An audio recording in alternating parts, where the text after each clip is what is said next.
In Moscow on Monday, Vladimir Putin watched over a military parade in Red Square. Russian troops marched past, tanks and missiles rolled by. It was a carefully rehearsed projection of strength. Because autocrats can be many things. They can be brutal, they can be evil, they can even be war criminals. But they can never admit when they are losing. President Zelensky and the Ukrainian people have shattered the image of Putin's power. They have shown incredible courage and strength in the face of his brazen aggression. U.S. and indeed global assistance has been integral to the successes they have achieved so far, and also shown Putin that free, democratic societies that respect the rule of law and individual human rights will come together in the face of autocratic aggression. We are united in our support of Ukraine because it is a harbinger of the kind of aggression the rest of the world could face if we do not support those fighting for our values. A weak, cornered Putin is also dangerous for our NATO allies and partners. We don't want to see Russia go to Moldova or Sweden or Finland.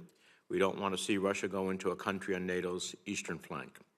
Not only do we need to be prepared to fulfill our treaty obligations with NATO, we need to deter Russia from even considering an attack on a NATO ally. So I look forward to hearing from our witnesses detailed plans for the administration's latest supplemental request in support of Ukraine, which almost all of my colleagues and I are working hard to pass into law, hopefully today. We must continue our critical military support, particularly as the dynamics of the conflict continue to shift, and continue to work with our partners to provide Ukraine with the kinds of weapons and training it truly needs to counter Russian threats from land, air, and sea, and backfilling requests from those countries also providing Ukraine with critical support.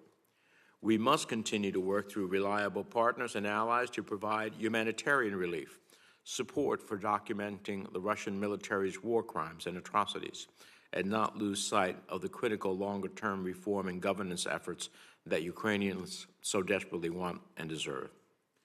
I believe we must also think about reconstruction efforts in Ukraine and the tools and ongoing governance and economic reforms, specifically in the judicial space, that will facilitate rebuilding critical Ukrainian sectors and attracting foreign investment.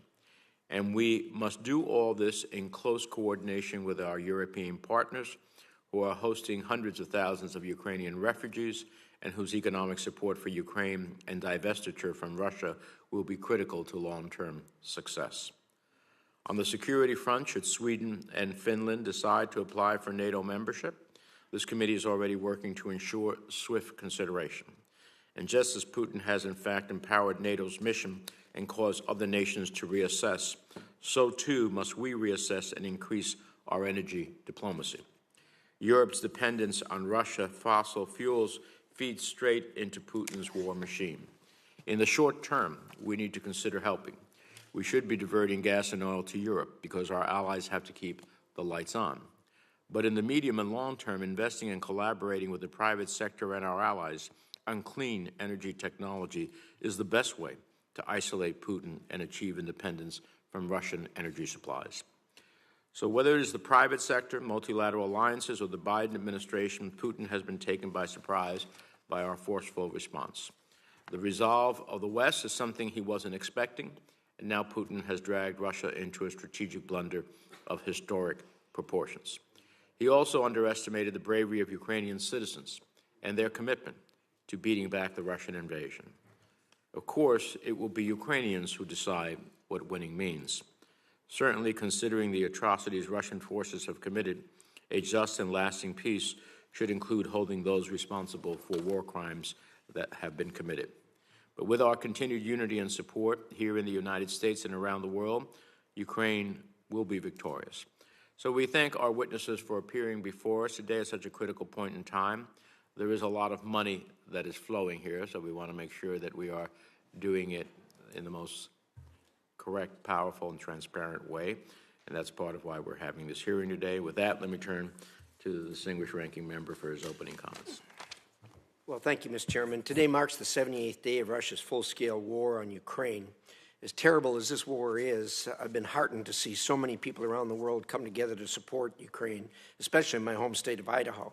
Idahoans are finding ways to support the Ukrainian people, from thousands of miles away, from financial support to donating clothing supplies and raising awareness online. I'm extremely proud of the support of freedom. Today in Idaho, our state is welcoming the Ukrainian Consul General Dmytro Kushnorik to Boise and showcasing Idahoan support for the Ukraine cause. I regret I'm unable to join them today, but I know Governor Little and others in our state are representing us well. Now, as far as international efforts go, our concerted emergency response has given Ukraine's brave defenders the tools they've needed to survive and indeed fight back against the invaders. Through our joint response, we have found new unity with our allies and a shared realization that the challenges we have to confront in Europe are much greater than we had assumed. NATO is stronger than ever. Indeed, we're about to expand NATO. The NATO organization, it needs to be underscored, is a defensive organization. It is not an offensive organization. It threatens no one. The Russian Mr. Putin from Russia has claimed that somehow NATO threatens Russia. It does not, unless Russia attempts to take 1 square inch of NATO ground.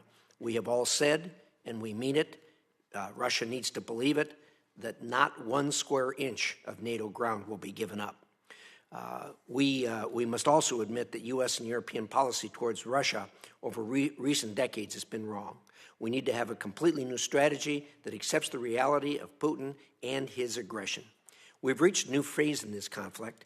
Russia has lost so far in its original campaign to preempt regime change by conquering Kyiv and has switched its focus to fighting in the east and the south. Ukraine has proven it is capable of taking back its land, but we must commit to helping them win against Russia. Russia cannot win if they consider winning either the occupation of the Ukraine or changing the government in Ukraine to a Russia-friendly government. That is not going to happen. That should be obvious to everyone in the world today. Over this past month, I'm encouraged to see the U.S. finally provide Ukraine with artillery and more modern NATO-compatible systems. I'm still waiting to see more robust air defense and heavy armor.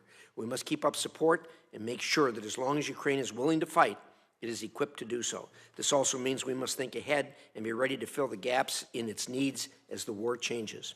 Humanitarian aid is also key to helping Ukraine win this war, and the United States is leading the response. But some have raised concerns that aid is not going to the places that need it most. Shortages of goods are particularly acute in the east and south of the country, close to the fighting. We need to ensure our aid is getting through the last mile, not just across the border into Lviv. Opening our embassy and putting our team back in Kyiv will help. The war crimes that have already been uncovered in Ukraine are appalling. I strongly support U.S. efforts to back the government of Ukraine in gathering information and documenting these atrocities. I hope to hear from Ambassador Schaack about what more we plan to do to punish those responsible for these awful crimes. As Russia and Ukraine prepare for the long haul, the U.S. and our allies must do as well. This will require a long-term strategy for maximized effectiveness. We must begin to look beyond the emergency supplemental and establish mechanisms to work with our Ukraine partners. Today, I hope you will share with us the Biden administration's strategy for U.S. assistance to Ukraine going forward and answer some specific questions about what winning actually looks like and what steps we must take to get there. Thank you, Mr. Chairman. Thank you, Senator Risch. Whatever. We have a lot of secretaries here today, so and we have a star-studded cast of very talented, smart, and powerful women all doing this work for us. So we're going to start. We're going to ask you to summarize your statements. Your full statements will be included for the record. We're going to ask you to summarize your statements in about 5 minutes or so.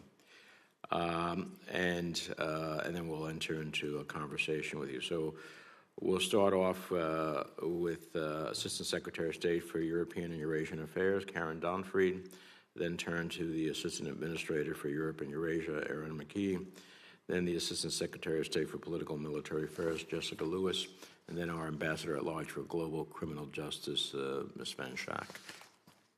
Secretary Donfried. Chairman Menendez, Ranking Member Risch, Senator Portman, Senator Barrasso, thank you for the opportunity to appear before you today to discuss the United States' response to Russia's premeditated and unprovoked attack on Ukraine. The bipartisan support of members of this committee and the majority of Congress for Ukraine is extraordinary. The work we are doing with your vital help is enabling Ukraine to achieve victories on the battlefield, relieve human suffering, advance justice and accountability, support economic stability and energy security, and intensify international pressure on the Kremlin to end this unconscionable war. When it comes to Russia's devastating war against Ukraine, the values and interests of the United States are clear. We are doing everything we can to help Ukraine defend its sovereignty and territorial integrity. We are demonstrating the strength of our convictions by leading the global response to ensure Putin's unlawful and immoral war of choice results in a strategic failure for Russia. The American people and our government have made clear to the world that we will not allow President Putin and his enablers to continue these atrocities and their aggression with impunity. Against this threat to regional security, global stability, and our shared values, we are supporting freedom, democracy, and the rules-based order that make our own security and prosperity and that of the world possible. The danger Russia poses to Europe today, including to its own people who value freedom, has not been felt so starkly since the days of the Soviet Union and the Cold War. Yet the determination and coordination of our allies and partners in response has been just as impressive, fueled by the resolve and bravery of Ukrainians. With your support, we have accomplished a great deal. First, we have strengthened Ukraine. We continue to provide Ukraine the military, economic, and humanitarian support that it needs. Since Russia's February 24, 2022 invasion of Ukraine, we have sent more than $3.8 billion in security assistance, and our allies have stepped up too. We are providing increasingly sophisticated and modern Western equipment that the Ukrainian military has assimilated with professionalism. We have committed $1 billion in direct budget support to bolster Ukraine's economy, maintain government services, and rally our allies and partners to fund and plan for Ukraine's reconstruction. And we've provided $688 million in life-saving assistance for civilians in need within Ukraine and the refugees in the neighboring countries. Second, we have imposed serious costs on Russia for its brutal war against Ukraine. We have put in place sanctions, export controls, and other economic measures that are targeting Russia's ability to finance its war machine. President Putin's war of aggression against Ukraine has made Russia an international pariah. The actions we have taken in coordination with those of our allies and partners have isolated Russia as never before on the world stage. Our unity of purpose also shows we and the international community will not go back to business as usual while Moscow continues its brutal assault on Ukraine. Ukrainians are fighting valiantly, and they are using the support we are providing to great effect.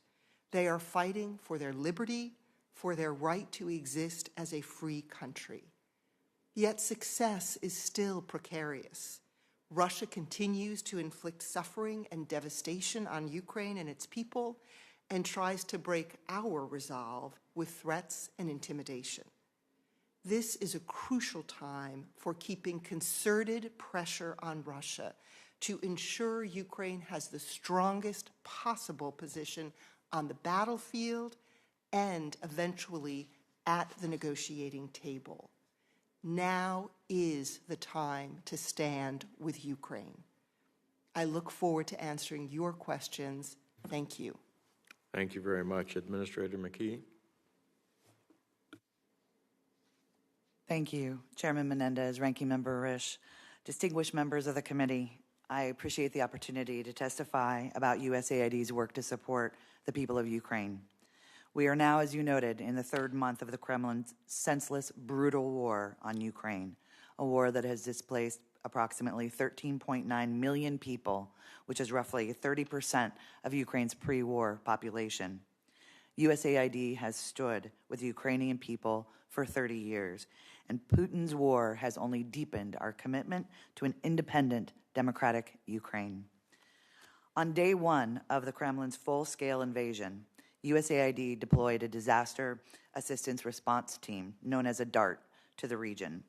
The DART, which includes over 25 staff, is leading the U.S. government's humanitarian response to help address critical humanitarian needs caused by the invasion, including responding to the needs of those internally displaced.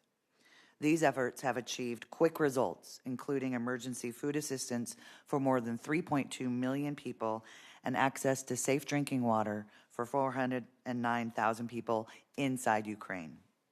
USAID Administrator Samantha Power has taken multiple trips to the region, beginning as early as February 25th with a visit to Warsaw, Krakow, and Brussels to reaffirm USAID's commitment to the Ukrainian people as they courageously fight to safeguard Ukraine's sovereignty and democratic future.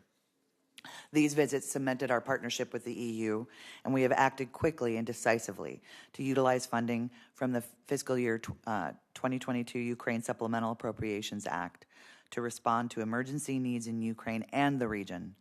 Our $1 billion contribution in direct budget support, $500 million of which has already been transferred, will enable the Ukrainian government to continue operating and responding to the critical needs of their people.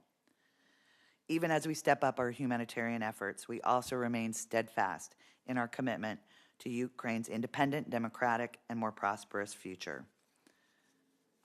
For years, this support has helped improve their governance and their systems. We are relying upon those to get to the people who need the relief today and lay the foundation for recovery and reconstruction in the future. So USAID is proud to stand with the Ukrainian people and are grateful for the support from Congress. Thank you for the opportunity to testify today. I look forward to answering your questions. Thank you. Secretary Lewis.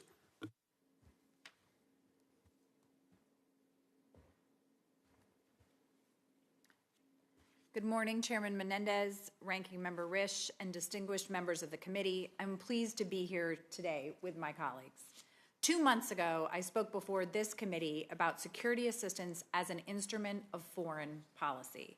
I am proud to say that the security assistance we have provided to Ukraine has served our foreign policy objectives to protect the sovereignty and territorial integrity of Ukraine as they stand against Russia's brutal and unprovoked assault. The United States has provided approximately $3 billion in security assistance since the start of the war in February. We have used the Presidential Drawdown Authority an unprecedented 9 times in FY22 for a value of over $3 billion, and managing that process from concept to authorization in days and in many instances in hours. Our allies and partners have joined together, and through our third-party transfer authorizations, we have facilitated the provision to Ukraine of U.S. origin systems, including over 12,000 anti-armor systems and over 1,550 anti-air systems.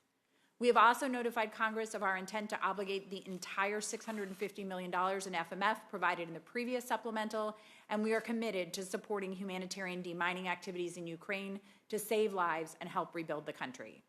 President Biden's new supplemental request, which I understand is before Congress, would support the following items through FMF. Number 1, Ukraine itself, while funds will support current and emerging military requirements. 2, to strengthen our allies in NATO's eastern flank in the context of Russia's increased aggression. 3, to support the backfill gaps created by direct donations of military equipment to Ukraine since the conflict began in February. 4, for FMF loan support. And 5, we must seize the opportunity to off-ramp partners from Russian origin defense equipment. Finally, we must also take the lessons of Ukraine and apply them to Taiwan. The United States is determined to make sure that Taiwan has all the necessary means to defend itself under the auspices of the Taiwan Relations Act against any potential act to disrupt the status quo.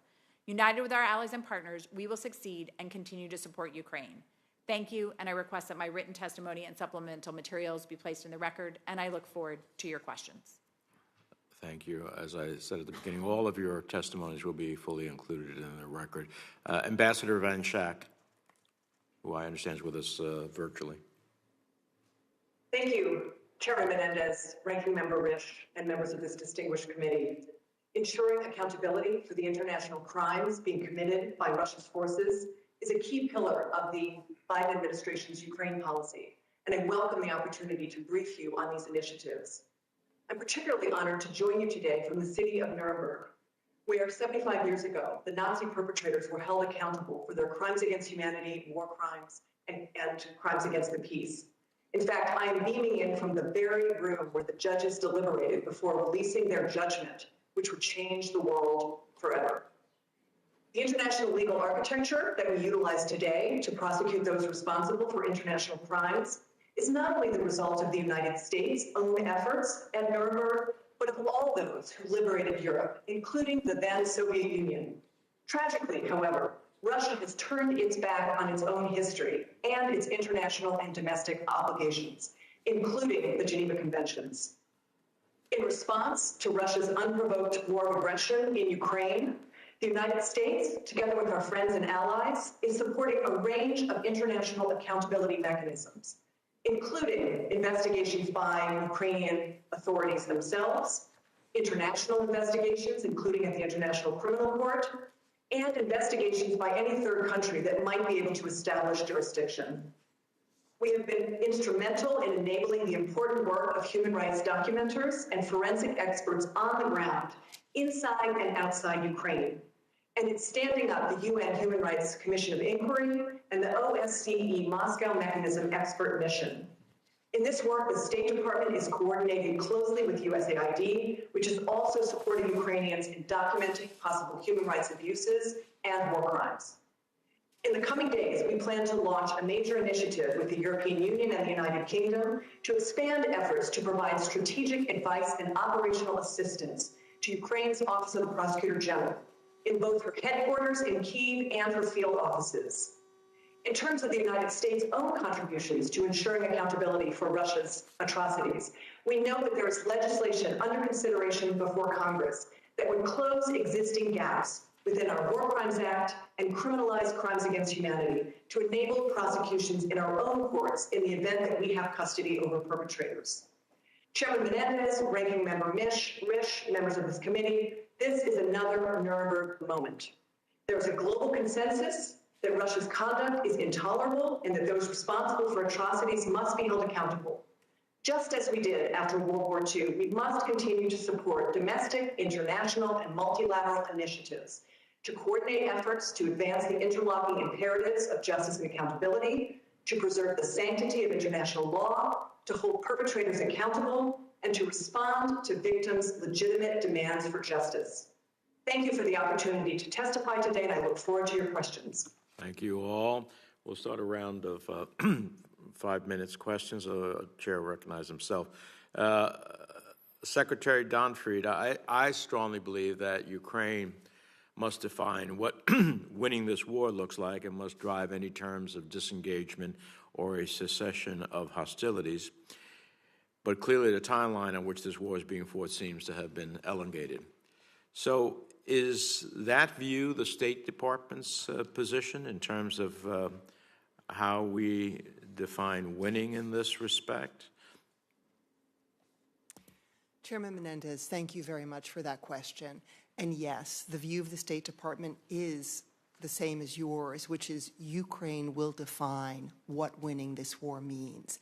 And we are committed to supporting Ukraine so that it can prevail in this conflict. And the tremendous bipartisan support we have in Congress for the assistance we've been giving, whether that's security assistance, economic assistance, humanitarian assistance, puts us in an extremely strong position to stay the course, as you say, as it looks like this war, quite tragically, may grind on for some time still to come. Now, one thing that concerns me is that the more successful the Ukrainians are on the battlefield, the greater the risk that Putin will do something that would be outside of any international norm, something rather terrible to escalate the crisis. He may feel like he has to do something along the lines of a chemical, biological, or tactical nuclear weapon. Does the administration share that concern? We are planning for all scenarios, and certainly we are thinking through what does happen if Putin were to suffer conventional losses. What might that lead him to do in terms of the kinds of weapons he could use?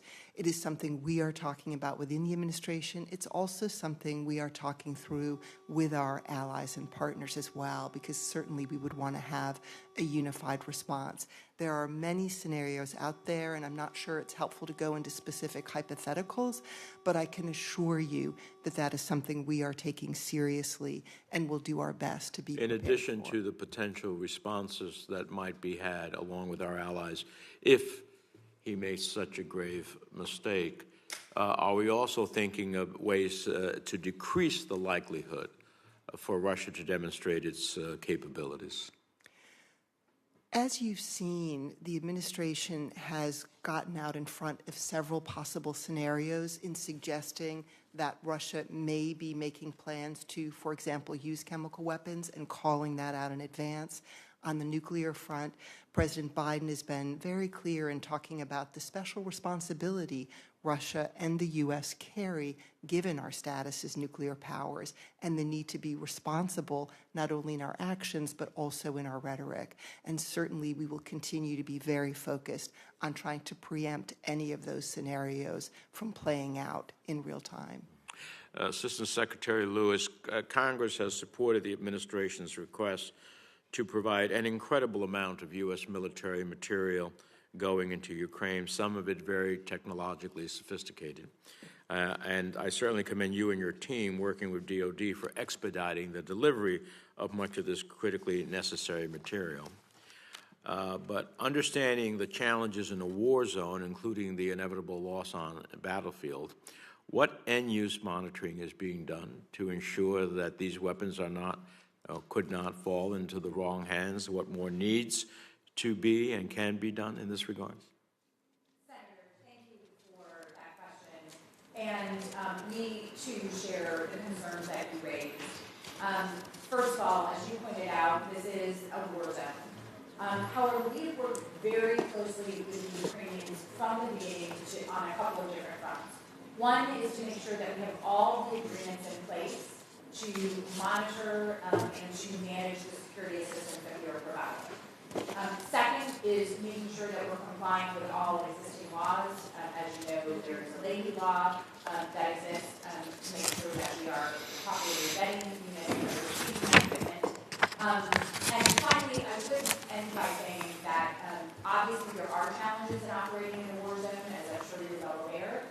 But we are committed to continue the monitoring and working closely with our Ukrainian counterparts to make sure that all of the laws are followed and that we are continuing to work on this problem. Finally, Ambassador Van Schaack, on April 14th, the OSCE released a meticulously documented account of Russia's abuses within Ukraine, including evidence of direct targeting of innocent families, horrific sexual violence against women and girls, executions and forced deportations of Ukrainian citizens to Russia.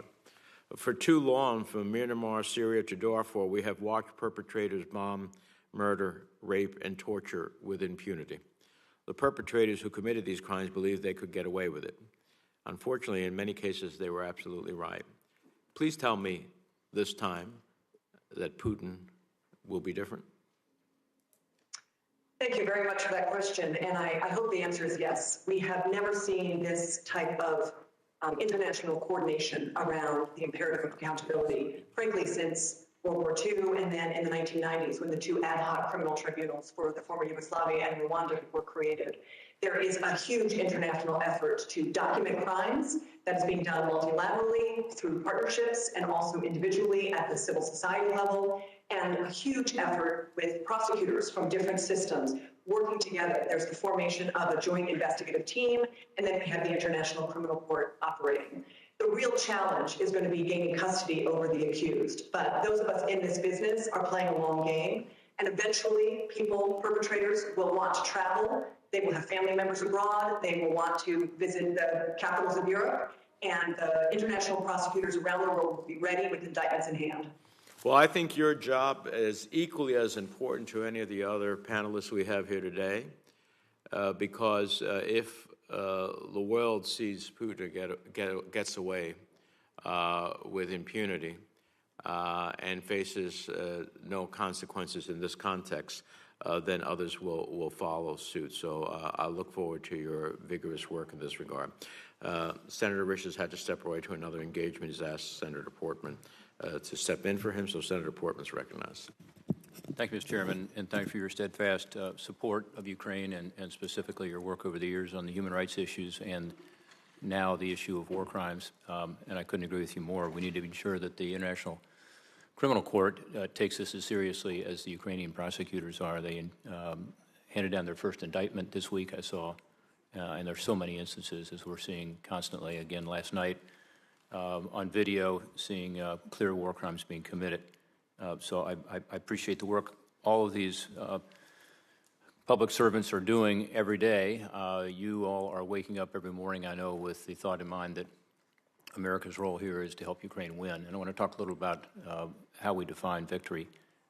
When Secretary Austin said after meeting with President Zelensky that we can win this war against Russia, this happened a few weeks ago, I thought that was positive.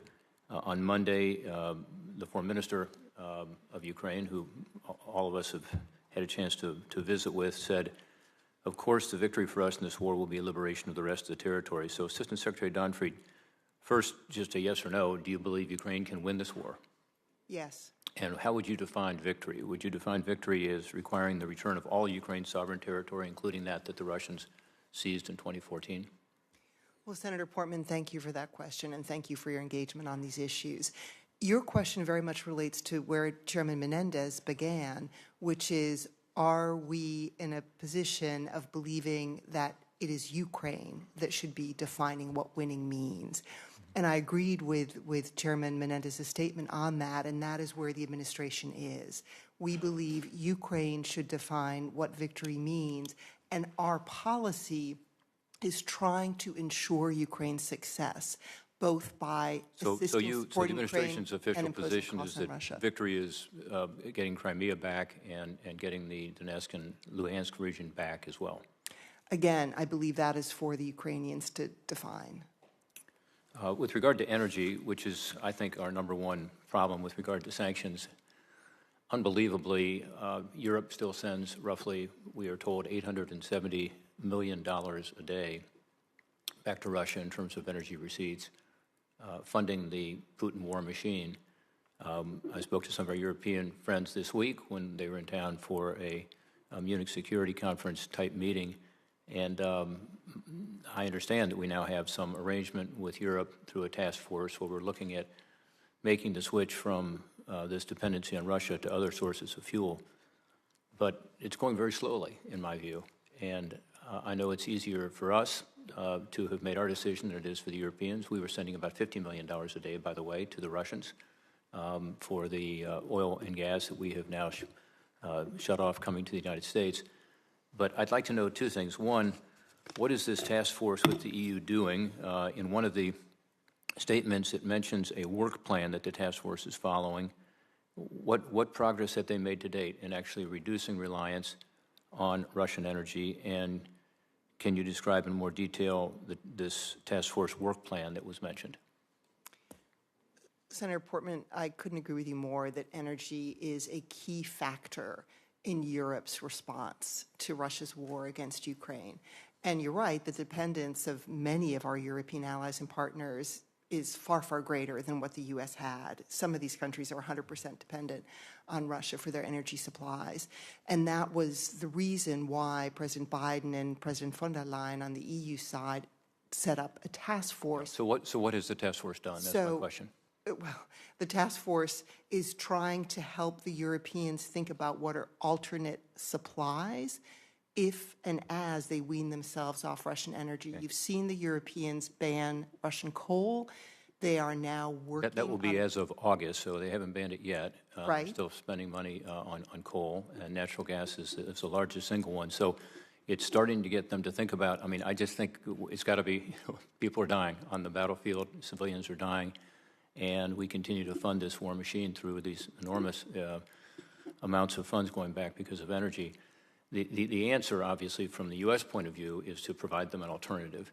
And I've been critical, as you know, that the Biden administration has not done more to enhance our own production here, particularly with regard to natural gas that can be liquefied and sent to Europe. This last week, they had a record number of imports coming in to Europe through their own ports, bringing in LNG, liquefied natural gas. But I would hope that we would expand our production here quickly and stop the policies that are stifling the production, particularly of natural gas, and help with regard to the infrastructure that's needed. And let the Europeans know that we're going to be there for them because we have the ability in this country to be able to provide that, as well as encouraging our allies, particularly in the Mideast, to do so. So I hope that's what will happen. With regard to NATO aspirations, I hope we will also continue to say that we believe that this is something that Ukraine should aspire to. And I'll have further questions for the record for you, Assistant Secretary Lewis, with regard to the drawdown authority and how long it will last. But thank you very much for your service. And, Mr. Chairman, thanks for the opportunity. Thank you. I understand your urgency, and we share that sense of urgency. Thank you. Senator Markey is next. Yes, some of our other colleagues are not ready, so. Thank you. Thank you.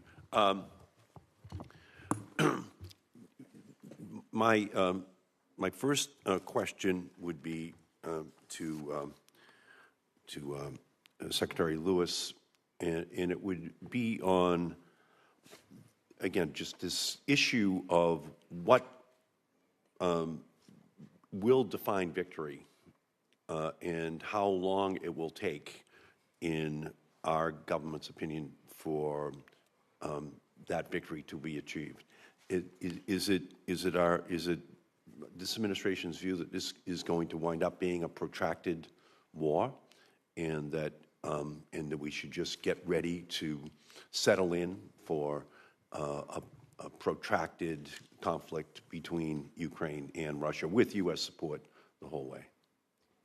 Well, Senator Markey, thank you for the question. And I'm specifically going to start by referring back to what Assistant Secretary Donfried laid out as we look at victory in Ukraine, which obviously will be defined by the Ukrainians, making sure they maintain its territorial integrity and security, imposing costs on Russia, and maintaining our unity.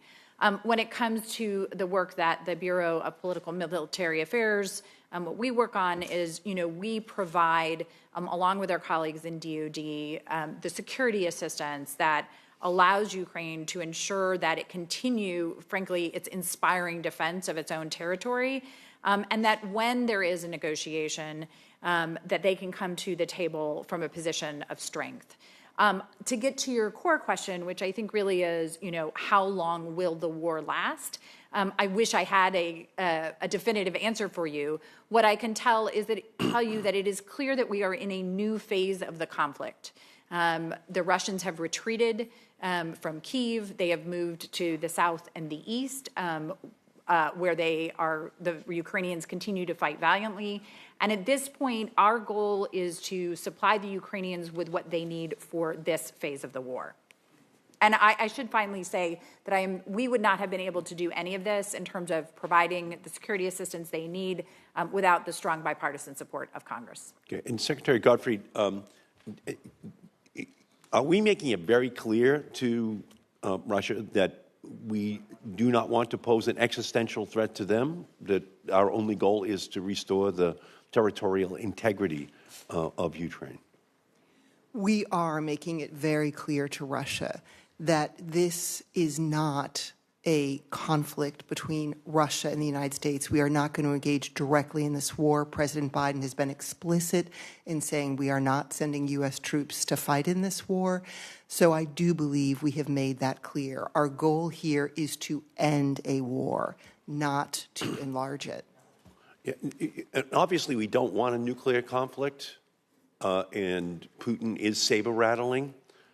Doesn't it make sense for the U.S. just to say flat out, we will not be the country that engages in a first use of nuclear weapons in Ukraine, just so that the whole world knows and Russia knows as well that will not be something that we will engage in, that a no first use policy of the use of nuclear weapons in Ukraine is what our policy is and will continue to be. Again, I would say the U.S. has been clear that we are not looking to engage in this war and that NATO is a defensive alliance. I think that increasingly people in our country, but around the world, are afraid that this could escalate and that nuclear weapons may be involved. So from my perspective, I just think it would be wise for our country just to say flat out, we will not use nuclear weapons if nuclear weapons have not been used against Ukraine or the United States. That would be my position, and I would also hope that at least on the side that conversations could be engaged in with regard to nuclear weapons deployment between U.S. and Russia. I know it's difficult in this context, but I do believe that it is something that has to be at least contemplated, if not not actually possible in this context. But have you thought about that to ensure that those kinds of discussions are taking place? Again, I want to be clear, the U.S. is not a party to this conflict. It is Russia that undertook a full-scale invasion of its neighbor, its sovereign neighbor, Ukraine. The United States is providing security assistance and weapons to Ukraine, but there's no question of the United States providing nuclear weapons to Ukraine. So I in my mind, it's very clear the United States is not a direct party to this conflict and will be not sending troops or using its own weapons in this. Yeah, it's just I'm increasingly concerned, I think a lot of people are as well, that talk of doomsday machines just brings us back to Dr. Strangelove in the 1962 movie, the exact same language, and that's when, irrational conduct becomes contemplated and unfortunately could be engaged in. So I just would hope that any possible conversations or communications are made. I would prefer to be public in terms of no first use. But. And I do think you've seen the administration be very clear that it believes any talk on the Russian side about the use of nuclear weapons is irresponsible, and that we, the United States and Russia, have a particular responsibility as nuclear powers in how we talk about the use of those weapons. Thank you. Senator Risch. Yeah, thank you. First of all, I'm going to pick up where you left off there. This talk of nuclear weapons is something that needs to be undertaken very, very cautiously. Words matter. It is not the policy of the United States at this time to declare a no first use of nuclear weapons. We have what's called strategic ambiguity in that regard. Our allies have joined with us in that particular policy. I share Senator Markey's concern about irrational conduct. Unfortunately, it's not us that have control over the irrational conduct. We've seen probably about as irrational a conduct as possible when the decision was made to go into Ukraine. And they continue to talk irrationally, particularly about the use of nuclear weapons. As the Secretary said, as the President has said, that is irresponsible discussion. They're irresponsible comments, and they ought to come off at the table. And unfortunately, we don't have control of that. So, but we need to keep pressing people that when you talk like that, it is grossly irresponsible. Secretary Donfried, well, in fact, any one of the four of you, I wrote a couple of weeks ago concerning the expansion of NATO, and we, the United States, have always been the last one to vote for accession for a new country. I want to reverse that this time. We're about to get 2 new members, and I've encouraged them, and lots of other members of Congress have encouraged them. In talking with the Finnish people and the Swedish before this whole thing started, they were already having real concerns about the decisions they've made to try to remain neutral, and they were already thinking that they needed to belong to a defensive organization, and we need to underscore over and over and over again, NATO is a defensive organization. It is not an offensive organization, and it's not going to attack anyone. It's not going to take any kind of offensive conduct. Having said that, it is the strongest defensive organization in the world, made up of 30, soon to be 32 members, who will defend every square inch of every piece of land in all 32 countries.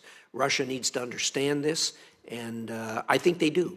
I think that Putin's already made the calculation that he can't do anything with these countries. If he did, the Baltics would already be gone, I think. So we want to continue to underscore that.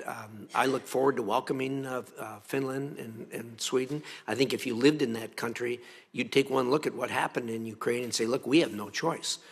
We have got to get into NATO and provide this ourselves with joint defense with all these other countries. Because if we don't, who knows what's going to happen. I think all of us have misjudged the way things were going in Europe over the last decades. It looked like perhaps Russia was slowly, very slowly, moving to being a responsible player on the international stage, and in one fell swoop, and they changed that, and we're kind of back to where we started from.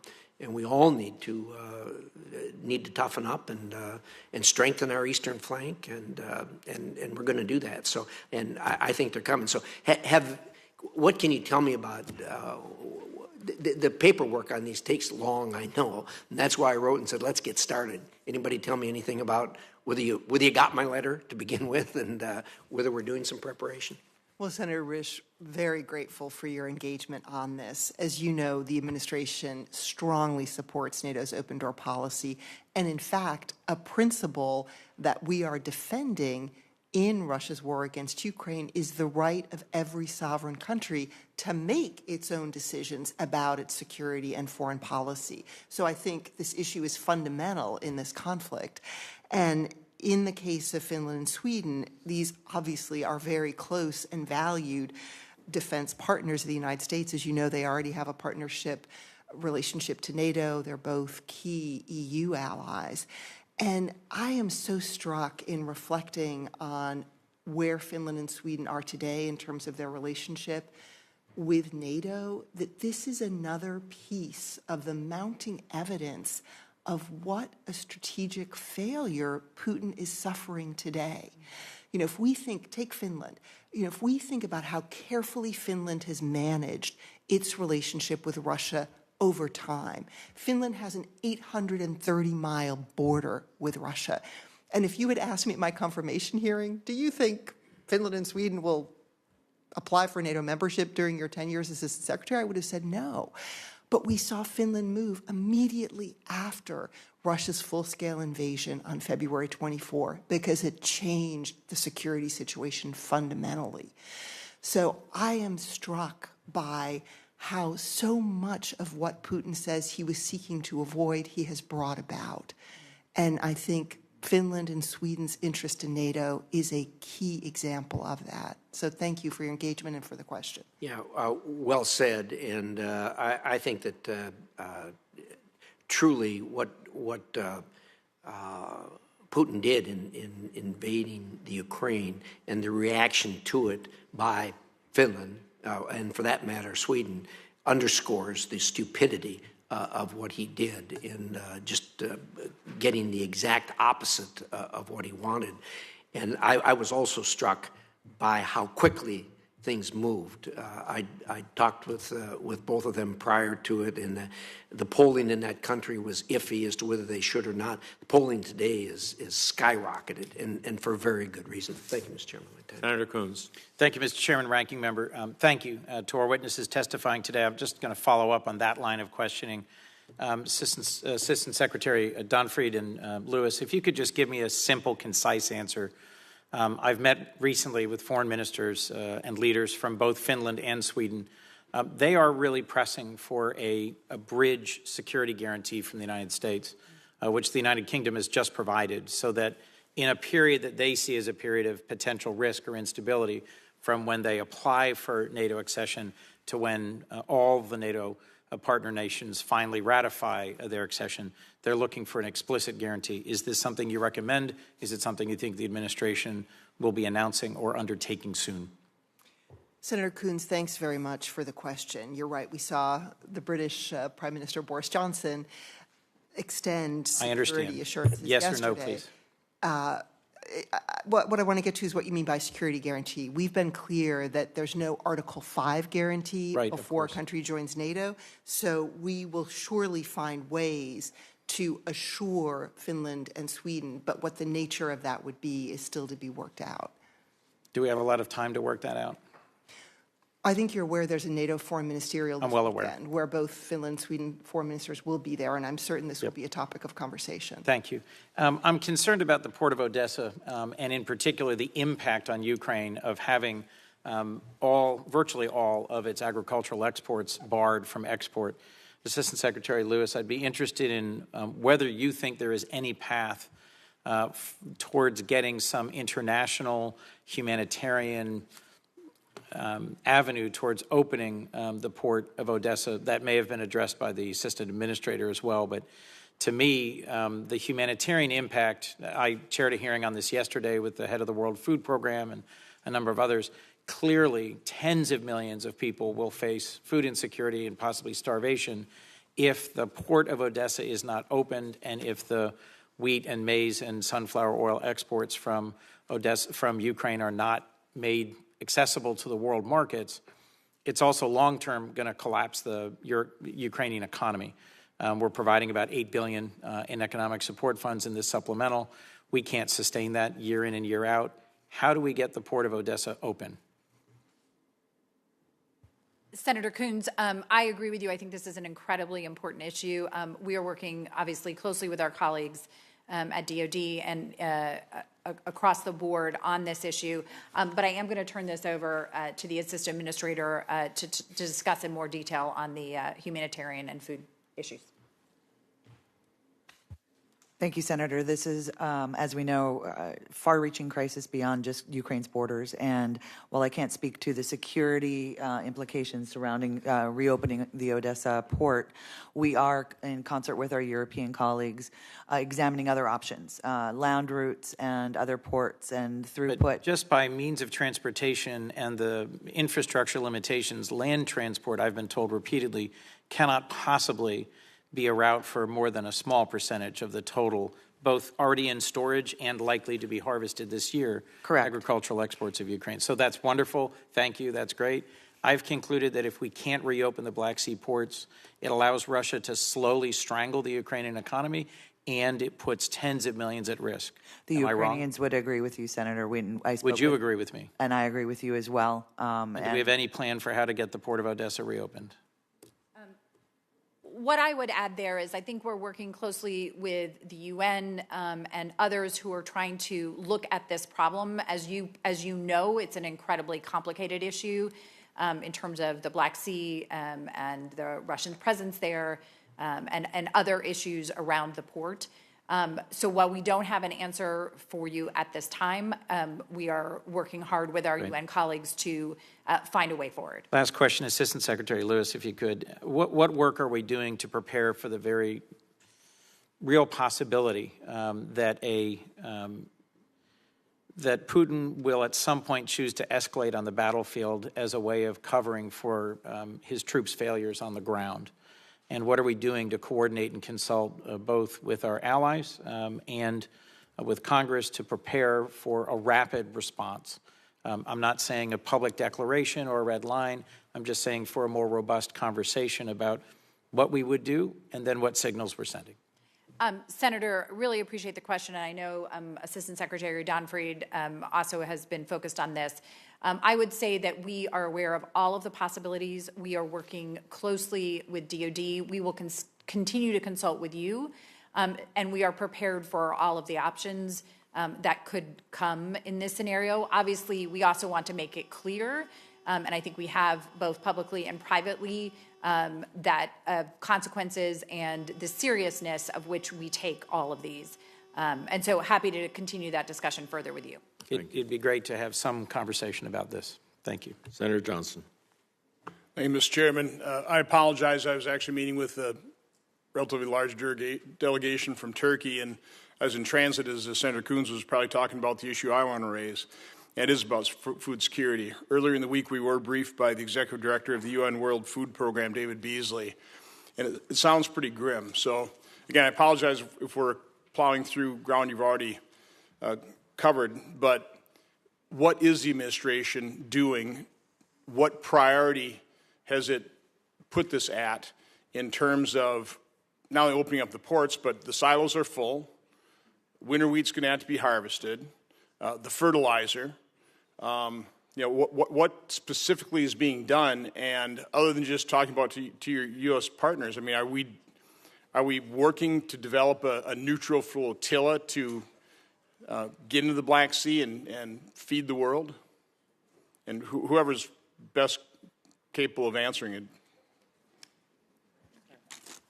Thank you, Senator, for that very important question. And I will take what we are doing right now and turn it over to my colleague about what potential scenarios and opening up, as you said, a flotilla, ports, what other options are to get the grain out, to get the agricultural commodities out. Right now, we know the implications are far-reaching globally, and what we are doing internally is making sure that the supply lines for feeding the internally displaced persons and Ukrainians still within Ukraine's borders are open, and that they get essential foodstuffs, both with the WFP as well as with the that's good, but I'm talking about between Russia and Ukraine, what I'm hearing, 30% of world grains. That's a massive amount, and Africa and host nations are at risk of starvation. What are we doing to free that up? I would think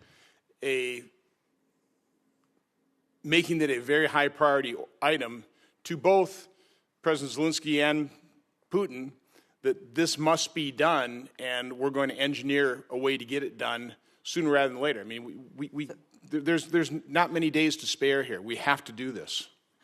You're absolutely right, Senator. And the challenge is not just the logistics and the exports, but it's actually getting the planting season back on track and the inputs in the ground so that the supply, this isn't a one-off just moving what's in storage. It's making sure that the spring harvest proceeds and the summer harvest and fall harvest proceeds and the planting seasons continue. Supply chains are disrupted.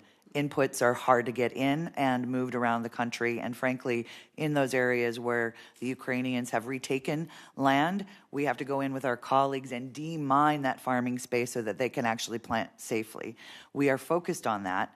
And so I would take the question and put it in two parts. What are we doing to ensure growth and production continues safely?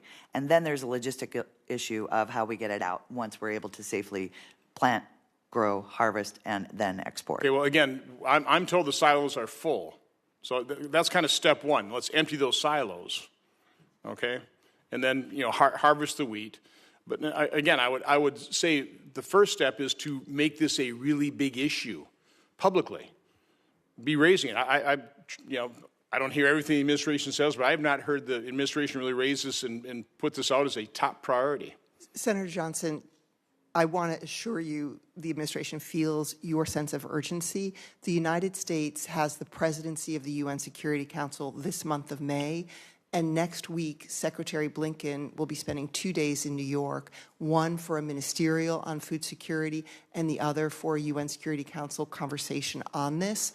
So the United States is using its presidency of the UNSC this month to put a spotlight on the issue and galvanize international support around this. To the specific logistics issue, which you're absolutely right on, we have to date been sending that Ukrainian grain out through the port of Constanta. And the concern is whether we can continue to do that because there may be other grain shipments from Serbia and Hungary coming into that port. So there's a question about whether we can increase the capacity there. Are there other ports on the Black Sea like Varna that we can use? The port of Odessa is part of the conversation. So there we are very actively and urgently focused on this mission. So I want to assure you that, yes, we share your concern and we are trying to put a spotlight on it. I would just do it more publicly. Final question. Do you have any initial estimates of the cost of rebuilding? You know, we're talking about a $40 billion aid package right now. I think the American public, I think the world needs to understand the economic devastation. I'm assuming the way it gets paid for is eventually on some reasonable royalty on oil and gas. You know, Russia gets less than what they hope for. The people who use oil and gas will, you know, obviously be picking up the tab. But any idea, just make people aware of how much this is going to cost to rebuild Ukraine? Oh, my crystal ball is cloudy because we don't know when the war ends. I understand, but what's the devastation so far? I mean, again, the human toll is incalculable. Yeah, I just... We're talking hundreds of billions at least, right? I have no idea. What I do know is there's one person on this planet who can end this war today, and that's Vladimir Putin. Thank you. And I know we all call on him to do that. Okay, thank you. Senator Cardin. Thank you, Mr. Chairman. Let me thank all of our witnesses for their incredible service during this extremely difficult time. I must tell you, wherever I go, people want to know what they can do to help. We have the energy of our country and the global community to make sure that we carry out what is necessary, not only to defend Ukraine's sovereignty through the supply of defensive weapons, but also to deal with the humanitarian crisis.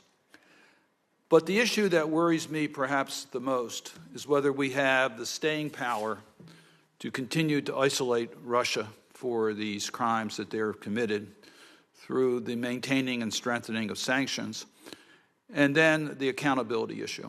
I've seen too many places in the world where we have compromised accountability in an effort to bring about an end to hostilities. And if we do not bring closure to the atrocities committed by Mr. Putin and Russia in Ukraine, we will not be able to look at this as a way of preventing this from happening again in the future. So, Ambassador Van Schaack, I know we've had a chance to talk about it. You've talked about it here already. I appreciate your testimony before the Helsinki Commission. I just really want to underscore one additional point. The testimonies are now clear that Russia has deported a substantial amount of Ukrainians to Russia, maybe as many as 1 million, that's their count, maybe as many as 200,000 children. These are not evacuees. These are forced deportations in an effort to wipe out the Ukrainian culture. That's genocide. When will the international community come together to recognize that this is not just war crimes that have been committed, which are horrible in itself by individual soldiers, but a plan to wipe out the culture of a country and requires a response that's equal to that charge? Thank you, Senator Cardin. I share your outrage in what we're seeing coming out of Ukraine in terms of the direct attacks against civilians, the use of sexual violence, the deportation forced of civilians. We're also seeing information about individuals who are in the custody of Russia's forces who are being subjected to summary execution and torture. So the list is long. As you know, President Biden shares your view about this constituting genocide, and he also raised the point that this is often a legal determination that is difficult to do. The key element of the crime of genocide is this intent to destroy a group in whole or in part. And some of the genocidal rhetoric that we're hearing out of Russia is extremely worrying in this regard. I think what's important is that we continue to document what we're seeing coming out of Ukraine in all sources, from open source investigations to our partners, to intelligence sources, and that we continue to subject that to rigorous analysis so that we have a full understanding of what is happening. All of that can then be shared with domestic, international, foreign prosecutors who are able to open cases. And that's what our office is trying to do with the programming money that Congress has accorded to us. And for that, we're quite grateful. Secretary Lewis, we all recognize that it's going to be up to the Ukrainians to determine how the resolutions with Russia militarily are managed. That's how it should be. They're a sovereign nation. But the crimes that have been committed by the Russian forces and Mr. Putin are of international interest. Can you assure us that the United States will insist upon accountability for war crimes and genocidal activity that has occurred during this campaign? And that's not a negotiable point, considering it's a crime against humanity, not against one country. Well, and I'll obviously turn back to my colleague, but we are absolutely very focused on this issue, and as was noted, documenting all of these cases to lead to whatever the next steps will be on prosecuting them. And we, on my side, are very committed to making sure that as the war continues, that we continue to work closely with the Ukrainians on this as well. If you have additional questions about future negotiations, I would like to turn that over to Assistant Secretary Donfried. Glad to hear from you, but this is not just a crime against Ukraine, it's a crime against humanity. Agreed. Do you have a response? Yes, absolutely. We are working to, in coordination with, as I said, with the ambassador and all of her team to make sure that they have the access that they need, that they get everything documented in terms of these crimes. And then coordinating as well with Ambassador Donfried, Assistant Secretary Donfried, as she works with the Ukrainians on it. I'm not totally satisfied with that answer. Is it our position that these crimes are crimes against humanity that are not just left up to the warring party to determine, but the global community needs to be engaged on this? Senator, I'm not trying not to answer the question. I just think that the appropriate person to answer the question is actually our ambassador who handles these issues. And so, but she's not. Ambassador Secretary Donfried, did you want to reply? I think actually, since Secretary Lewis was referring to Ambassador von Schaack, but I would say that the fact that we have created this position at State, which Ambassador von Schaack is filling, shows the critical priority we give to this. And I couldn't agree with you more. This isn't just about Ukraine. These are crimes against humanity. And we are working, it actually gets back to the start of your comment, too, about the staying power to continue working closely with our allies and partners. And I think this issue of accountability is one that absolutely unites us. And we collectively are working to gather the evidence that will allow us to hold Russia accountable for these crimes. Thank you. Senator Barrasso. Thanks, Mr. Chairman. Secretary Donfried, I wanted to follow up a little bit on what Senator Portman had talked about, which was Russia's willingness to use aggressively energy as a weapon. Mm-hmm. And we continue to see Russians threaten our allies, our partners with natural gas, other things that they do. What additional action should we be taking in the United States to stop Russia from using its energy resource to coerce and to manipulate our allies in all of this efforts, and to fund Putin's machine? So let me start by saying that I want to make sure we all appreciate the profound impact of February 24 on our European allies and partners. I think the prevailing view in Europe had been that there was a codependence with Russia, that they were importing fossil fuels from Russia, but Russia needed the revenues from that. And I had a European colleague say to me, Karen, do you understand February 24 is essentially Europe's 9/11? That this has fundamentally changed how we view Russia across all sectors, including energy. And the fact that we've seen the EU move on coal, and yes, that won't hit until August, that we are likely to see movement on an oil ban in the coming weeks. We see how contentious this is within the EU because some countries are 100% dependent on Russia. And then that still leaves gas. And I think our role here is to help Europeans find other supplies, and this is where U.S. LNG plays a critical role. We're seeing a country like Germany make plans to build 2 LNG terminals. That'll take a little while, but they're moving in that direction. We also then have to look at the interconnectors that go from those LNG terminals in Europe to countries that don't have terminals, that aren't on the coast. So I think we're clear about what the action plan is, and it is supporting our European allies and partners to, as quickly as possible, implement that. Thank you. Mr. Chairman, I'd just like to point out a news item today that the Biden administration today canceled massive oil and gas lease sales in Alaska, which is going to undermine our ability to help the allies to the level that I would wish that we could. Assistant Secretary McKee, I want to ask about oversight. The United States is spending massive amounts. The American people are spending massive amounts to help the people of Ukraine. So my question has to do with how we can protect against waste and fraud and abuse, since we don't really have folks on the ground to oversee some of this. And then in terms of supporting Ukraine, what role our European partners have relative to the United States, and how we can work together to best help the people of Ukraine. Thank you, Senator, for the question. I would for the record, we have over 40 active programs within Ukraine and over 700 implementing partners that are overseeing the movement of relief supplies, goods, services, and providing oversight. My mission, the USAID mission team, is currently not in country, but our partners have been since day one, and we are in regular communication to ensure that the resources are getting to where they need to be as quickly as possible and as safely as possible.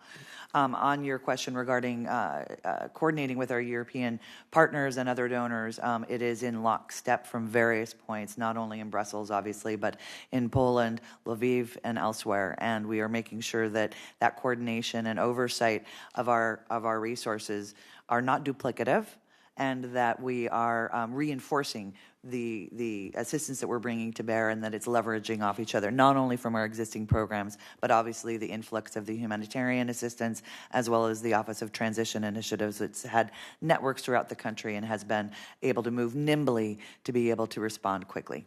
And Secretary Lewis, Russia continues to use economic instruments and propaganda to achieve its objectives, exert influence across Europe and the world, try to influence others through military intimidation, trade relations, cyber attacks, disinformation, energy dependence, all of it. What do you believe are the key components to counter Russia's economic pressure, cyber attacks, propaganda campaigns? Well, let me respond on the security assistance side, and then happy to turn it over to Secretary Donfried if she has anything additional. I think the number one job on our side is to make sure that Ukraine has the equipment it needs to defend itself. And as the war is shifting and changing, moving from Kyiv to the east and the south, and moving to more of what I would think of as a land war, we really are looking at providing them with the higher-end capabilities that they need at this time. I'll turn it over to Assistant Secretary Donfried to answer the rest of the question. So your question is related to an essential part of the strategy, which is how do we impose costs on Russia and prevent them from influencing in a very negative way our allies and partners. So there are various elements of that strategy. Surely one is sanctions. And there, I don't think we appreciate enough the magnitude of the sanctions we put in place against Russia. It's an order of magnitude different than what we did in 2014. We've never put sanctions on the central bank, for example, of a G20 country. And Russia has been artificially inflating the value of the ruble, so I don't think we have a clear read on the impact that has had, but I believe it's profound. We've seen over 600 private sector companies leave Russia, and those are not short-term decisions. They're not going back anytime soon. On the export controls, those are having a clear impact in terms of our ability to degrade Russia's defense industry. So I think if you look across the range of costs we're imposing on Russia, it is affecting those different sectors that you highlighted. Thank you. Thank you, Mr. Chairman. Thank you. Senator Murphy. Thank you very much, Mr. Chairman. Good to see you all. Secretary Lewis and Secretary Donfried, I'm going to talk to you on the record about a few of the things that we were discussing before the hearing began. Secretary Donfried, yesterday the relatively new Prime Minister of Bulgaria was in town, and of course this is a nation on the front lines of this crisis, almost entirely dependent on Russian energy, now cut off from that supply. If Bulgaria survives this moment, if this government survives this moment, it's a really important sign to Russia that they are going to be unsuccessful in the future in trying to use energy as a mechanism to bully neighboring nations. There are a handful of things we can do. There may be some creative financing mechanisms we can engage in. We can also, try to shed light on the pretty massive profits that the private energy companies are making right now. There certainly is an ability for those companies to be able to do some kind of temporary discount for nations that are facing these crises. But I wanted you to just talk for a minute about the importance of supporting our friends in Bulgaria and the importance of making sure that we have the right tool set available to help other nations that are going to be in a set of dominoes pretty soon, Greece maybe next, that are going to need help from Europe and the United States to figure out this problem of Russian cutoff. So I want to be clear. The administration is all in on supporting Bulgaria here. As you referenced, Russia made the decision to cut Poland and Bulgaria off of gas supplies. Poland was already moving in terms of weaning itself off of Russian energy, so Poland can manage this relatively well. Bulgaria is much more vulnerable. And I think you saw the strong support for Bulgaria when the Prime Minister was here. The National Security Advisor met with him, the Secretary of State met with him, and then he also had an opportunity to meet the Vice President. And I have colleagues who are working literally every day with Prime Minister Petkov on helping Bulgaria think through how does it manage this cutoff from Russia and how can we help them make sure they have the supplies. I just hope that everybody in the administration hears this as a priority and is ready to be nimble and quick because this is a present crisis and there's lots of reasons for us to decide that our bureaucracy isn't properly set up to help them, in particular our development financing arms, but let's find a way to get to yes. Assistant Secretary Lewis, there's a headline from the Washington Post from about a week ago, quote, America's Gulf allies are now Putin's enablers. We are about to vote on a resolution of disapproval for a arms sale to Bahrain, but most of this attention has been on the Saudis, who have decided to refrain from increasing oil production, despite the fact that that could be the most important thing to help many of our allies through this very difficult moment. Tell us what the present disposition is of our Gulf allies. Are they working with us on the fight to make sure Russia pays a price for its invasion of Ukraine, or are they, as this editorial writer suggests, enabling Vladimir Putin? Senator, I appreciate the question, and I think, as you know, we work with the entire world, including our Gulf allies and our allies and partners throughout the Middle East, to make sure that Ukraine has what it needs on the security assistance side and that they use their voice and vote to speak out against the atrocities that we have all talked about here today. When it comes specifically to Saudi Arabia and the UAE, we have been in communication with them at the highest levels, talking to them on a regular basis, continuing to ask for their support. And as you know, our relationship with them has many components. This is an important one, and we have continued to press them on this front. We also are working with them on a whole range of issues in the Gulf, from shared security concerns, issues, as you know, inside Yemen as well. Well, it's a very diplomatic answer. You asked them for help, and let's just be honest, they said no. I mean, that's the reality. And at some point, we have to deal with that reality. This is the most important crisis that the world has faced. It is the #1 national security priority for the United States, and our allies in the Gulf have been asked for help and have said no to us. It's up to us as a country as to whether there's any consequence to that decision. If there isn't, I think we're just asking to get run over time and time again. Thank you, Mr. Chairman. Thank you. Senator Merkley. Thank you, Mr. Chairman, and thank you all for bringing your expertise here to the committee. And Secretary Lewis, you mentioned higher-end capabilities, and we've heard quite a bit in various forums about the difference between taking on columns of tanks parked on highways and taking on the Russian artillery in the Far East. And we have shipped some 90 howitzers into the country.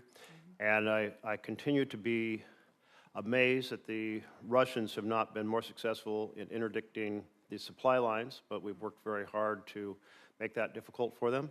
But we are hearing that we are anticipating Russia is going to refocus on trying to interrupt those supply lines, realizing that the weaponry we're supplying is a critical part of this battle. And can you fill us in on whether we are fairly confident that we can continue to essentially prevent Russia from hitting those supply lines effectively inside Ukraine? Senator, thank you for the question. And I think you're absolutely right. It has been the supply of our equipment, and frankly those from other partners and allies to the Ukrainians has been mission critical for the success they've had, along obviously with the incredible expertise and training and bravery that they bring to the fight. And you're also right that we are in a new phase of the war. We have moved forward with the M777 artillery and tactical UAS and a whole host of new high-end capabilities along with additional training. To get to your question, we are obviously coordinating closely with the Ukrainians and making sure the supply lines are secure. In an open forum, I obviously don't want to discuss the details of what that looks like, but I can assure you that this is a priority for us, for the Ukrainians, and everyone who's working on the issue. I will also say we are also aware of what you pointed out, which is that the Russians, of course, are looking to disrupt the supply chains across the board. So let me turn to the picture in the Donbass in which the Russians have had a lot of time to move artillery into that area. When we look at the kind of the balance of power of artillery, howitzers in the east, how do our 90 howitzers stack up against what the Russians have in place? Well, I think that it is not just the howitzers that they have.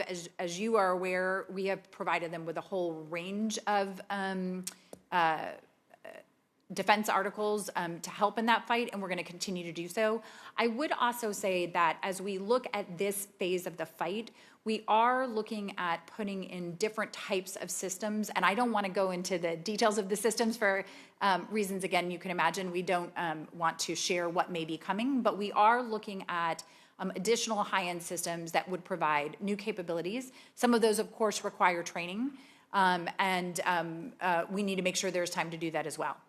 So as we look at this dynamic, the ability to make a difference in this standoff is going to have a lot to do with how well the Ukrainians are able to know the exact locations of targets, which we have, of course, a lot of increased capability in determining those locations, and to take them out, but also not just kind of artillery, trying to take out artillery, but also the role of drones. And we've seen how the drone world has changed dramatically over the last 10 years. I must say, I don't think any Russian soldier wants to serve inside a tank anymore, given javelins and drones. But as this fundamental question of, is this a long stalemate, or are there provisions that can affect this balance of forces in the east that might help with pushing Russia to the wall and therefore at some point a end of this war?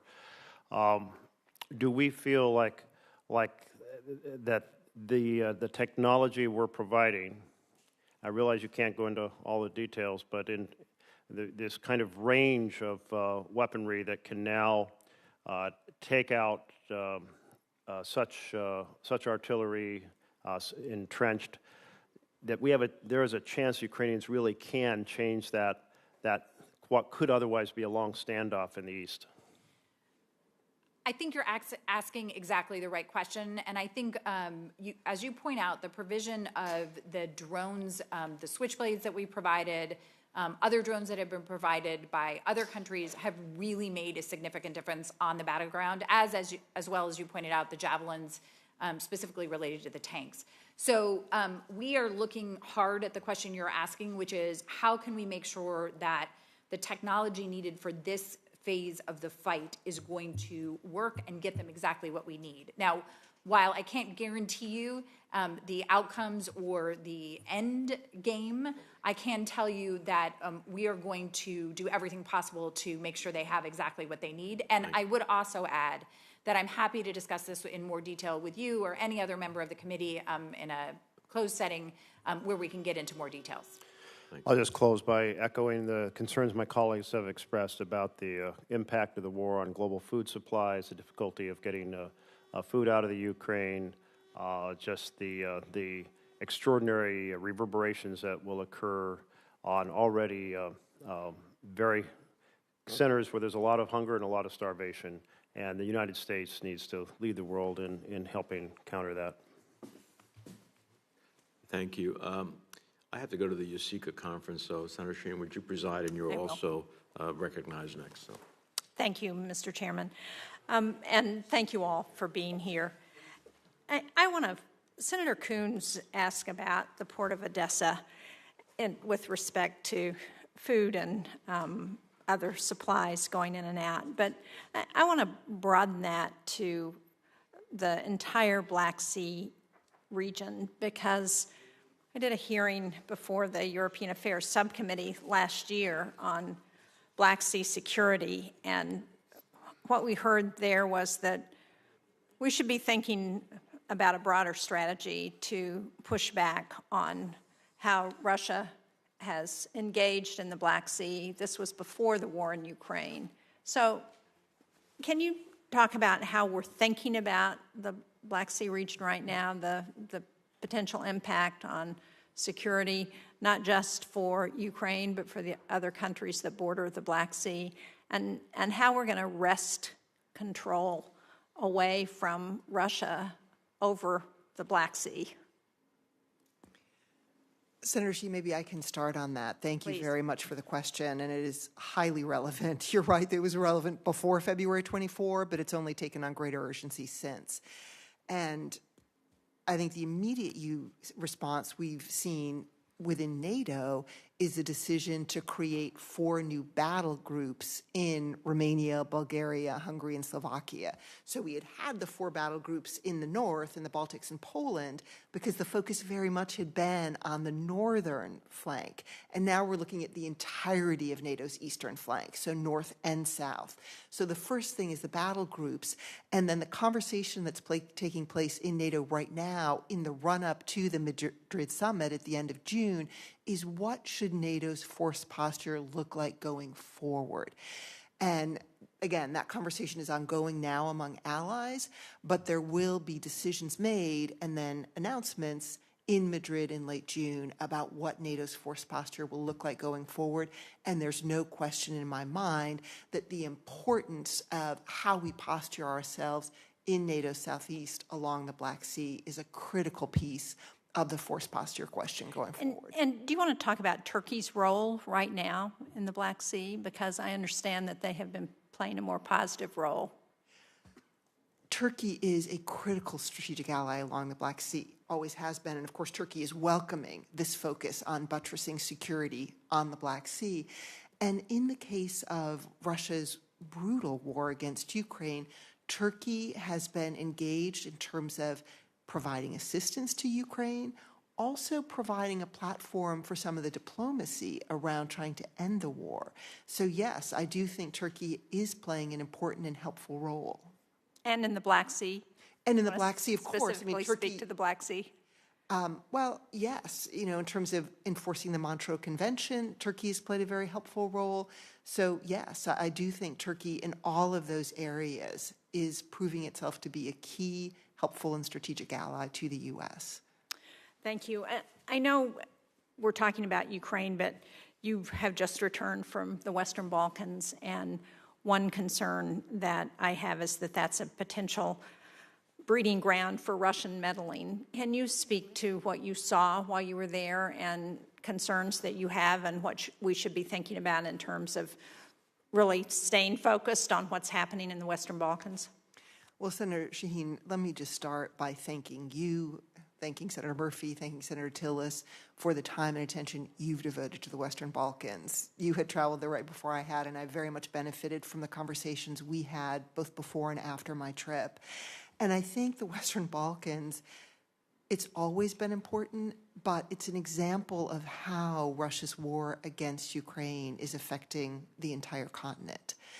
And Russia has long played a complicated role in the Western Balkans, and it is a place where U.S. engagement and diplomatic presence really matters. And it was very important to me to go in the wake of February 24 to make it clear to all 6 countries of the Western Balkans that we, the United States, are paying attention and that we want to help them move forward on their path to Euro-Atlantic integration. And there are different challenges in each of these countries, but it is a place where American diplomatic muscle can make a difference. And the fact that you were part of a bipartisan delegation there also underscored that this is not only the Biden administration, but in fact that Congress in a bipartisan fashion is focused and engaged on that region. Thank you. I appreciate that.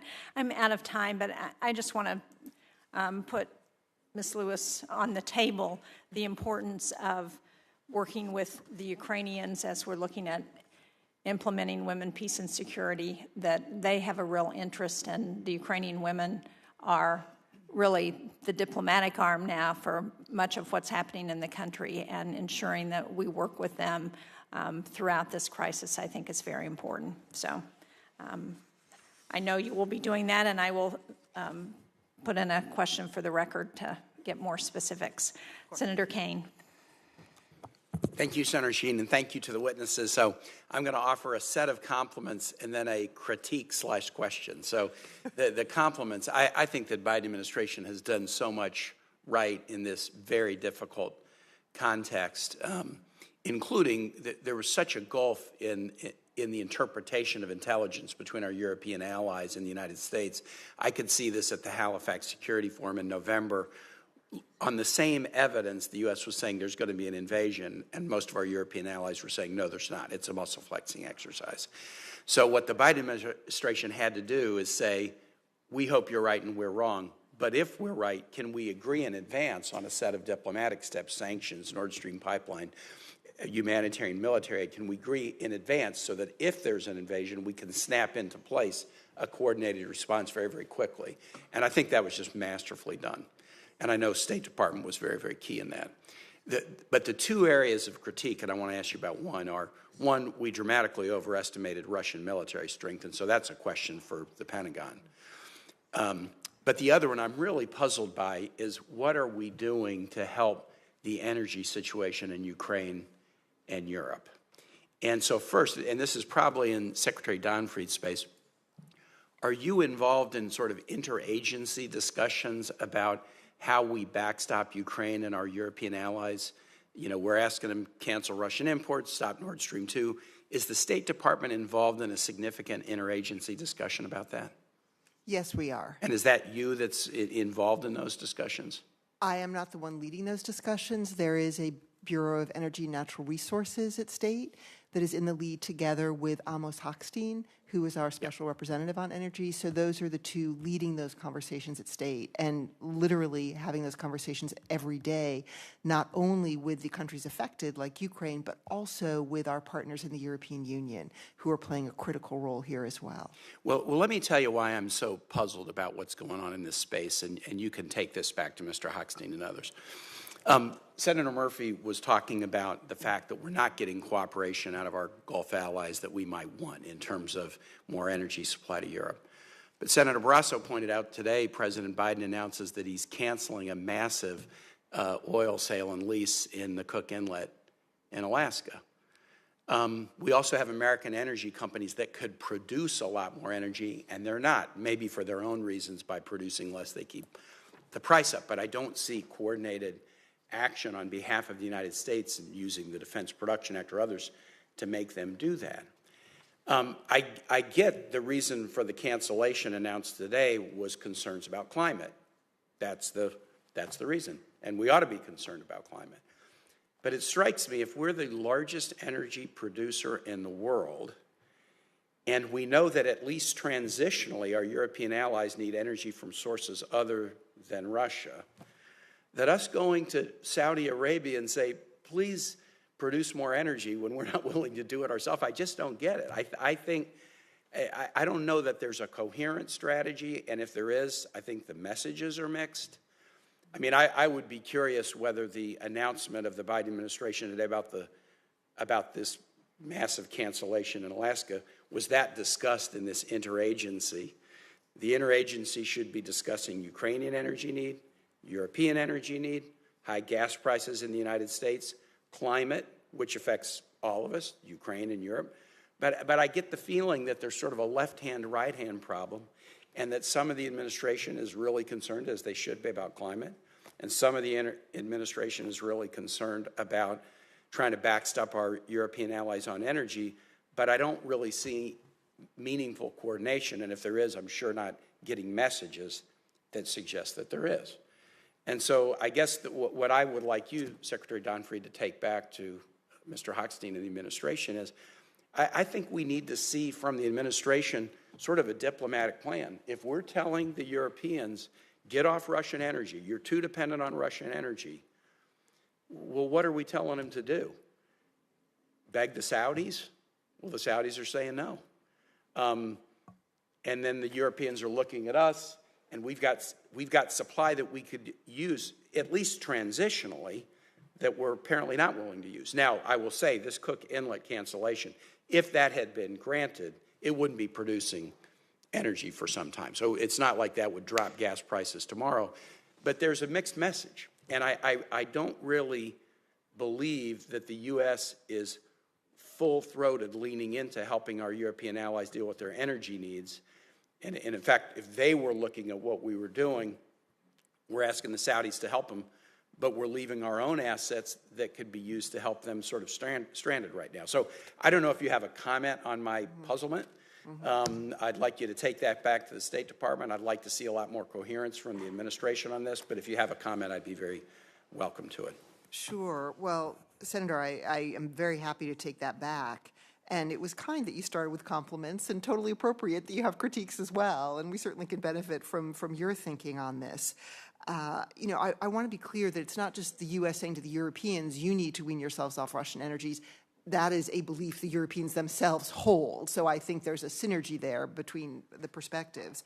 And I think the hope in the administration is that there's a way to marry the climate concerns with the energy security needs. And I think if you look at some of the new technology, like the small modular nuclear reactors that, for example, Romania is pursuing with us, that there are some real opportunities to, in fact, marry those two goals of climate and energy security. Certainly the administration in releasing strategic petroleum reserve oil from the Strategic Petroleum Reserve is an effort also to enhance supply that's out there.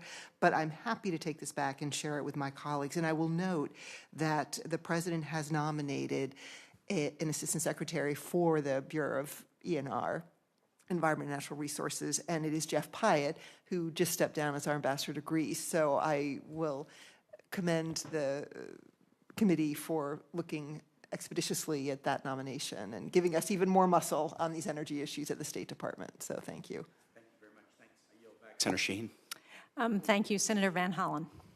Thank you, Senator Shaheen. Great to see all of you. As you all well know, Finland's leaders announced yesterday their desire to join NATO. We expect Sweden to follow suit shortly. Senator Shaheen co-chairs the Senate NATO Observer Group, and we had a bipartisan meeting yesterday along with some NATO representatives. And my question to you, and I don't know, maybe Pastor Donfried, this is best for you, is it the administration's intention to process this as quickly as possible with our other NATO partners? And when can we expect to see a submission to the United States Senate for approval? So we right now are waiting on Finland and Sweden to officially apply for NATO membership, and our expectation based on the news today and other things is that that is likely to happen very quickly. And as you know, throughout, we have strongly supported NATO's open door policy, and in fact, an underlying principle that we have been defending in standing up to Russia's brutal invasion of Ukraine is the right of every sovereign country to determine its own foreign and security policy. And in Finland and Sweden, we have two close and valued defense partners. So certainly this is going to be a topic of conversation at the NATO Foreign Ministerial this weekend, where both the Finnish and Swedish foreign ministers will be there. And I know there's been bipartisan support in Congress on this issue. So I mentioned earlier, I think you may not have been here, that what strikes me really quite intensely as I reflect on where Finland and Sweden are is the extent to which this underscores the strategic failure Putin is suffering. Yes, no, there's no doubt about it. I think it underscores the miscalculation. Just on that point, well, beyond the NATO point, but a lot of our defense partners, as you know, we've been more and more successfully urging them to supply Ukraine with weapons. They need to have their supplies backfilled, sometimes with replacements, sometimes with the next generation, more modern U.S. systems.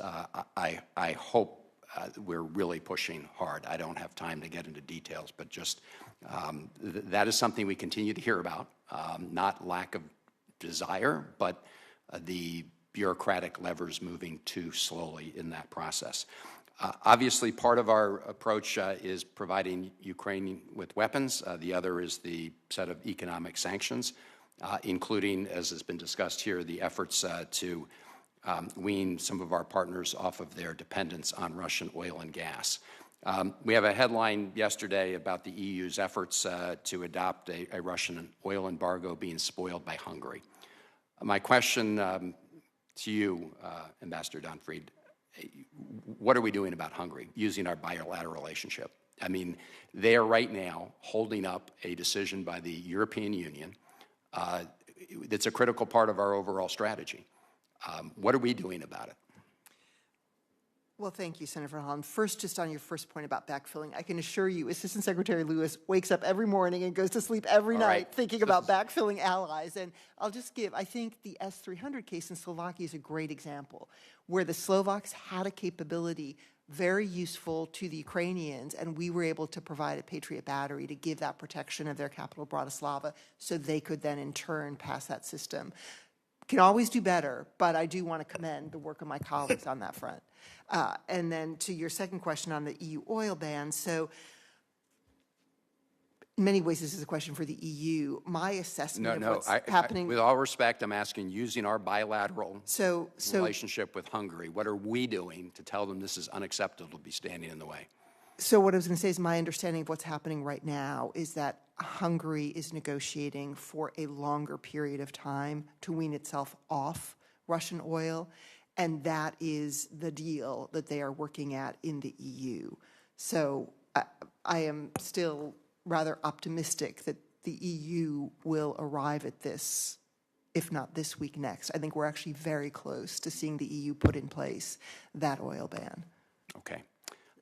So the good news here in Congress is we seem to be on the verge of passing the $40 billion emergency assistance bill. that includes $5 billion for food assistance to address food insecurity around the world. I want to second the comments many of my colleagues have made with respect to the urgent need to free the grain out of the ports of Odessa and Black Sea. I know that's easier said than done. Here's the thing I want to emphasize. I don't think that we collectively have done a good enough job of telling the world that rising food prices and rising food insecurity and rising hunger is a part of a deliberate strategy of Vladimir Putin. We continue to hear from people that Putin is being successful in trying to persuade people in sub-Saharan Africa that somehow this is our fault when he's killing people in Ukraine and he's killing more and more people around the world in days to come through food insecurity. And we need to really up our game in terms of explaining to folks around the world, and I've been looking at that list of folks in that original UN vote, the 35 abstentions and those that didn't vote. A lot of them are suffering. Their people are suffering because of rising food prices. We're seeing it around the world. We're seeing it here.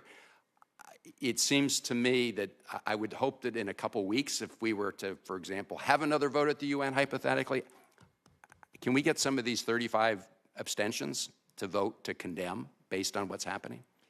So I'm not sure if you're channeling Secretary Blinken or he's channeling you, but he is very focused on exactly the way you framed this issue, that we need to make clear to the world who is responsible for this, and it is Vladimir Putin and this unprovoked war that he has started in Ukraine. And that is why Secretary Blinken wants to use this month's UN Security Council presidency, which the U.S. inhabits, to focus on food security. And next week, there will be the ministerial meeting in New York, and there'll also be the UN Security Council discussion of this.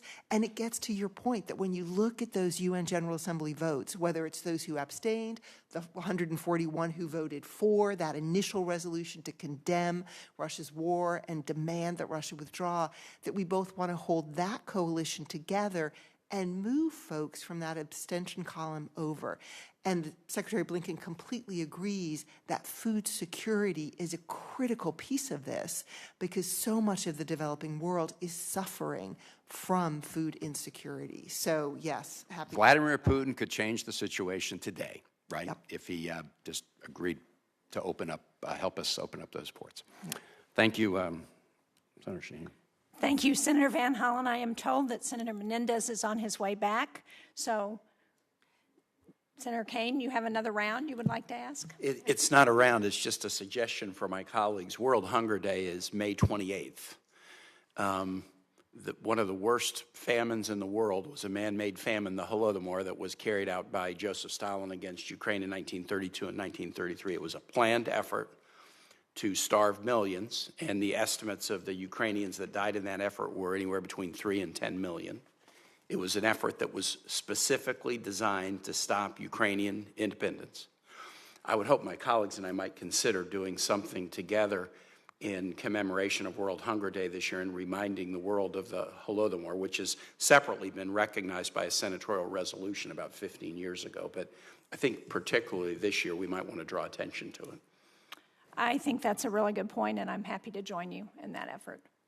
I am too. I think there's also a House resolution that passed very recently pointing out that Vladimir Putin is using food as a weapon of war, and maybe we can combine that. If there's an opportunity, Senator Shaheen, can I ask another question? Sure. Okay. So, as this war goes on, one factor will be what is public sentiment within Russia, and what pressures, if any, Putin feels. Obviously, he's had to publicly concede now the deaths of a lot of Russian soldiers and generals. But as we know, he's also successfully put up a sort of the Iron Curtain to prevent facts and information, true information, from reaching the Russian people. There are reports, and there are lots of very ingenious people working to try to overcome that sort of internet Iron Curtain. Any evidence that we are breaking through more, that the truth is breaking through more to the Russian people? Have we seen any evidence of that? Unfortunately, I do not think we are seeing evidence of that, and that is not for lack of effort.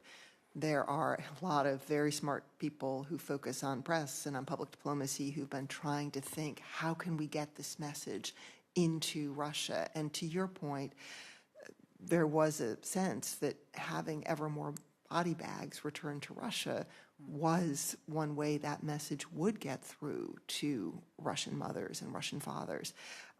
But it's hard to know how reliable the public opinion statistics are that we are seeing coming out of Russia, but we're just not seeing any significant change in public opinion in Russia. And I think it suggests how very effectively Vladimir Putin is controlling the narrative in country.